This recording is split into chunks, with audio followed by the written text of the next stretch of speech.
ನೀವು ಅವ್ರ ಪರವಾಗಿ ತೀರ್ಪು ಬಂದರೆ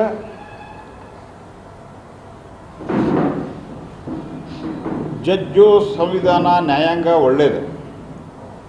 ಅವ್ರ ವಿರುದ್ಧವಾಗಿ ತೀರ್ಪು ಬಂದರೆ ಯಾವ ರೀತಿ ವರ್ತಿಸ್ತಾರೆ ಅಂತ ಹೇಳ್ತೇನೆ. ಸೋಮನಾಥ ಮಂದಿರದ ಪುನರ್ನಿರ್ಮಾಣದಲ್ಲಿ,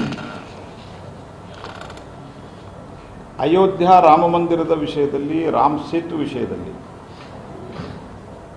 ಅಯೋಧ್ಯ ರಾಮ ಮಂದಿರದ ತೀರ್ಪು ಕೊಟ್ಟಾಗೂ ಸಹಿತ ಕಾಂಗ್ರೆಸ್ಸಿನ ಕೆಲವು ಸರ್ಕಲ್ಗಳಲ್ಲಿ ನ್ಯಾಯಾಂಗವನ್ನು ಟೀಕೆ ಮಾಡಿದ್ದಾರೆ. ಶಾಬಾನು ಪ್ರಕರಣದೊಳಗೆ ಪರಿತ್ಯಕ್ತ ಮಹಿಳೆಗೆ ಮಾಶಾಸನ ಕೊಡಬೇಕು ಅಂತ ಹೇಳಿದಾಗ ಸುಪ್ರೀಂ ಕೋರ್ಟಿನ ಸಂವಿಧಾನ ಪೀಠದ ಆದೇಶವನ್ನು ಒಂದು ರೀತಿಯಲ್ಲಿ ಪಾರ್ಲಿಮೆಂಟ್ನಲ್ಲಿ ತಮ್ಮದು ಮೆಜಾರಿಟಿ ಇತ್ತು ಅನ್ನೋ ಕಾರಣಕ್ಕಾಗಿ ಆ ಸಂಪೂರ್ಣ ತೀರ್ಪನ್ನು ನಿರಸ್ತಗೊಳಿಸುವಂತಹ ಪ್ರಯತ್ನ ಮಾಡಿದೆ.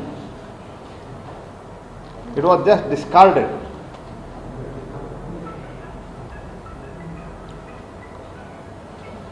ಅಲಹಾಬಾದ್ ಹೈಕೋರ್ಟದ್ದು ಏನು ಮಾಡಿದ್ರು ಅಂತ ನಿಮ್ಗೆ ಗೊತ್ತಿದೆ. ಅಲಹಾಬಾದ್ ಹೈಕೋರ್ಟ್ ಜಡ್ಜ್ಮೆಂಟ್ ಬಂದಾಗ